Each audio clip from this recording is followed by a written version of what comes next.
Hello दोस्तों, inspirational book summary YouTube channel में आपका फिर से स्वागत है। आज हम लोग थिंक अगेन बुक के बारे में बात करने जा रहे हैं, जिसके ऑथर हैं एडम ग्रांट। शुरू करने से पहले वीडियो को लाइक और ऐसे ही लाइफ चेंजिंग बुक समरी सुनने के लिए चैनल को सब्सक्राइब कर लीजिएगा। तो चलिए शुरू करते हैं। दोस्तों, कहीं आपकी सोच ही तो आपको आगे बढ़ने से रोक रही है? क्या आप ट्रेडिशनल तरीके से सोचते हो या साइंटिफिक तरीके से? इस किताब की कहानी को सुनकर आप अपने सोचने के अंदाज को बदल पाओगे, और अगर आपकी थिंकिंग में कोई कमी है तो उसमें सुधार ला पाओगे। और आप यदि ऐसा कर लेते हो तो आपको सक्सेस पाने से कोई नहीं रोक पाएगा। Number 1, conventional alternative intelligence. लेखक एक कहानी से शुरू करते हैं। एक बार अमेरिका के एक जंगल में आग लग गई। उसे बुझाने के लिए फायर फाइटर्स को बुलाया गया। उन्हें इंस्ट्रक्शन दी गई कि अपने इंस्ट्रूमेंट्स अपने साथ ही रखें, नहीं तो वे बच नहीं पाएंगे। जैसे ही फायर फाइटर्स जंगल में गए तो देखा कि आग बहुत तेजी से फैल रही थी। वे उसे बुझाने की कोशिश करने लगे, लेकिन धीरे धीरे वे हर तरफ से आग से घिर गए। सब लोग अपने इंस्ट्रूमेंट्स के साथ बाहर की तरफ भागने लगे, लेकिन इंस्ट्रूमेंट्स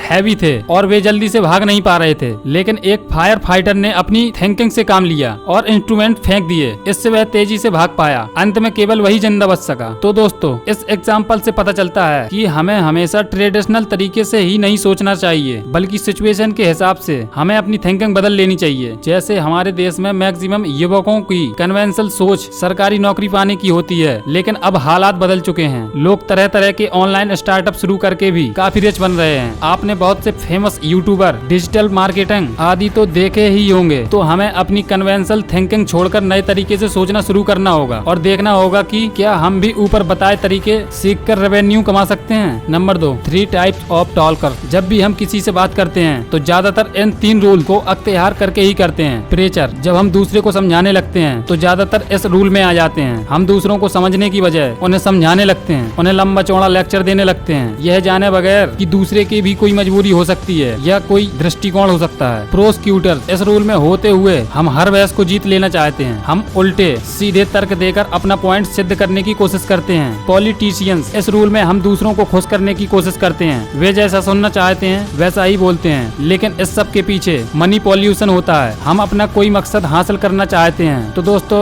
दूसरे भी जब हमसे बात करते हैं तो इन 3 रूल्स में से किसी एक में ही कर रहे होते हैं। लेकिन लेखक कहते हैं कि बातचीत का यह तरीका गलत है। इसमें हम बिना थिंकिंग के बोले चले जाते हैं। इसके बजाय हमें एक साइंटिस्ट के रूल में आकर ही बात करनी चाहिए। साइंटिस्ट हमेशा फैक्ट, एविडेंस और डाटा के आधार पर ही बात करता है, न किसी की ऑटोमेटिक रोबोट की तरह। मान लीजिए आप अपने दोस्त से किसी बिजनेस का आइडिया डिस्कस करने लगते हैं। हो सकता है कि आपका दोस्त कहने लगे कि बिजनेस तो डूब जाते हैं, और इसके बाद वह आपको एक लंबा सा लेक्चर दे देगा। उसके पास ना कोई डाटा होगा ना एविडेंस, लेकिन वह एक्सपर्ट की तरह बोलता चला जाएगा। तो इस तरह की नॉन साइंटिफिक कन्वर्जन से ही सिर्फ टाइम वेस्ट होता है और कुछ नहीं। इसलिए आज से ही थिंकिंग के साथ बातचीत करना शुरू करें। Number 3, types of confidence. लोगों में 2 तरह का कॉन्फिडेंस पाया जाता है, राइट कॉन्फिडेंस और wrong confidence. Wrong confidence further 2 तरह का होता है, ओवर कॉन्फिडेंस और लो कॉन्फिडेंस। ओवर कॉन्फिडेंस से भरे लोग सोचते हैं कि उन्हें बहुत ज्यादा आता है, जबकि ऐसा होता नहीं है। ऐसे लोग आर्म चेयर क्वार्टरबैक सिंड्रोम से ग्रस्त होते हैं। लो कॉन्फिडेंस वाले लोग सोचते हैं कि उन्हें कुछ नहीं आता, जबकि उन्हें दूसरों के मुकाबले काफी कुछ आता है। ऐसे लोग इम्पोस्टर सिंड्रोम से ग्रस्त होते हैं। इस प्रकार का रॉन्ग कॉन्फिडेंस हमारे फेल्योर का कारण बनता है। यह हमें हमारी एबिलिटी का ज्ञान नहीं होने देता, इसलिए हम अपने एफर्ट में सक्सेस प्राप्त नहीं कर पाते। इसलिए खुद को एनालाइज करें और देखें कि कहीं आप में ये 2 प्रकार का रॉन्ग कॉन्फिडेंस तो नहीं है। इसे सुधारें और सिर्फ राइट कॉन्फिडेंस ही रखें। आपने बहुत बार देखा होगा, कुछ लड़के हमेशा किसी हीरो की तरह बनकर रहते हैं। उन्हें लगता है कि वे किसी सुपरस्टार से कम नहीं है, जबकि उनकी पर्सनालिटी और एक्टिंग भी कुछ खास नहीं होती। तो ऐसे लोग ही ओवर कॉन्फिडेंस के शिकार होते हैं। Number 4, being wrong is okay. कुछ लोग चाहते हैं कि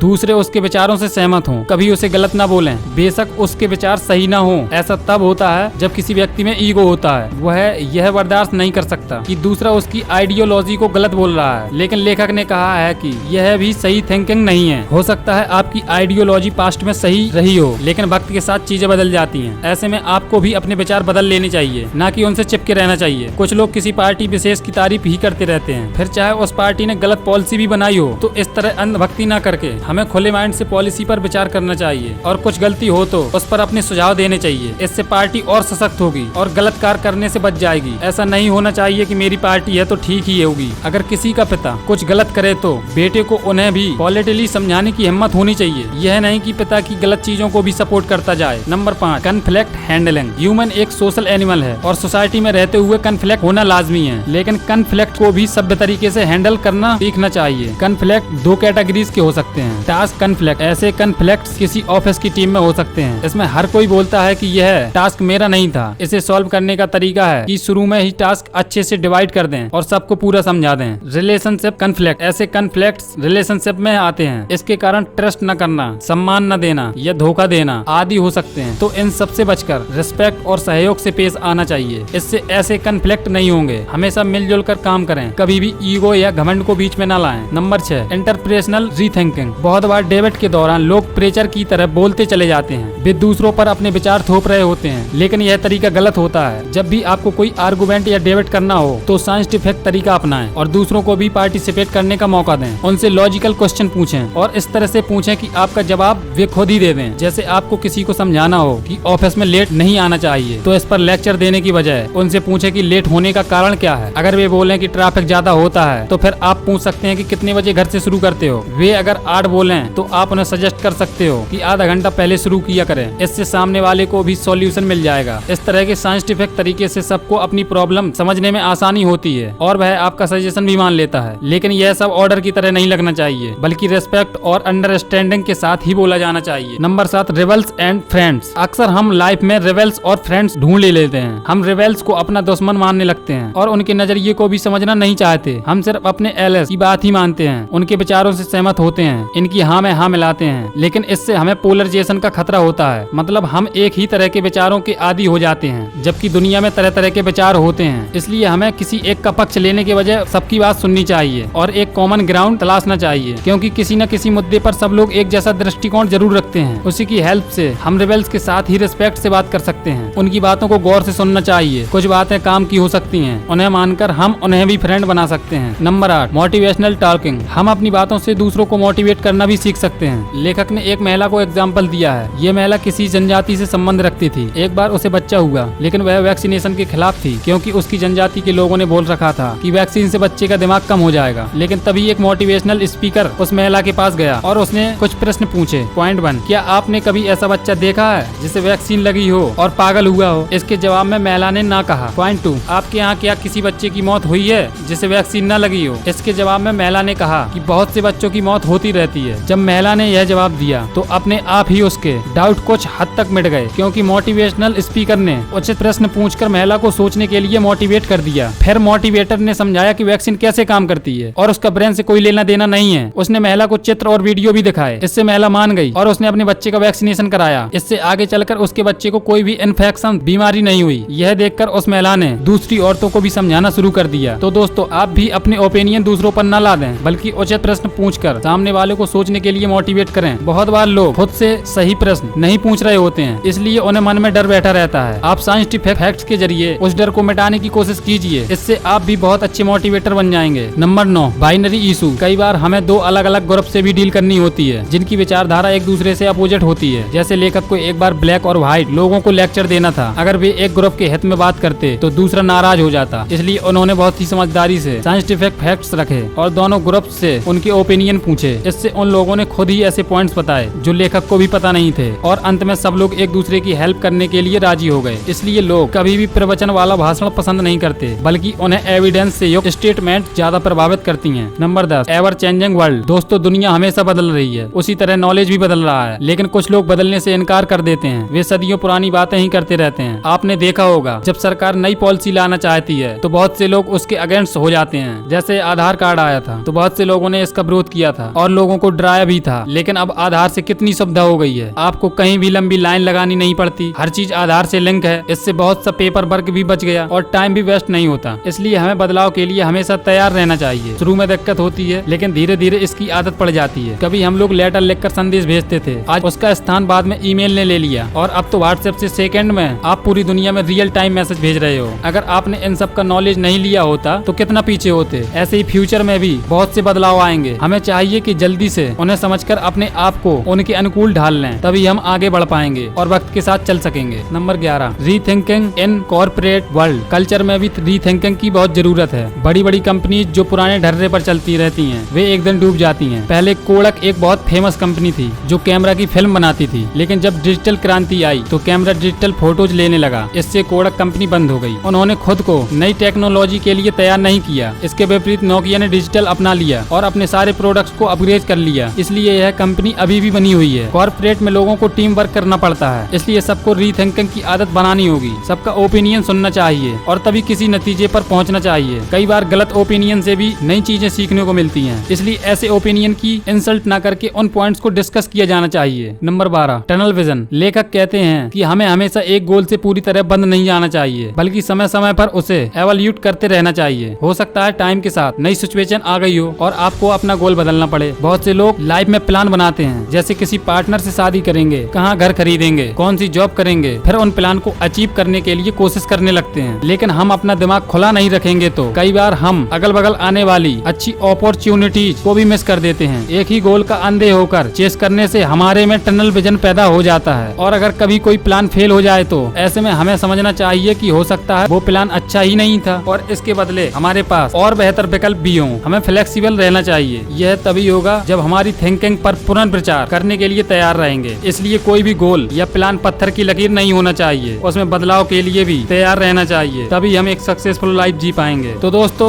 ये थी थिंक अगेन की बुक समरी। आप इस समरी से क्या सीखे मुझे कमेंट बॉक्स में बता सकते हो। इस वीडियो को अपने दोस्तों, अपने फैमिली मेंबर्स के साथ जरूर शेयर कीजिए। आपको वीडियो अच्छा लगा हो तो वीडियो को लाइक एंड चैनल को सब्सक्राइब कर लीजिएगा। Thank you.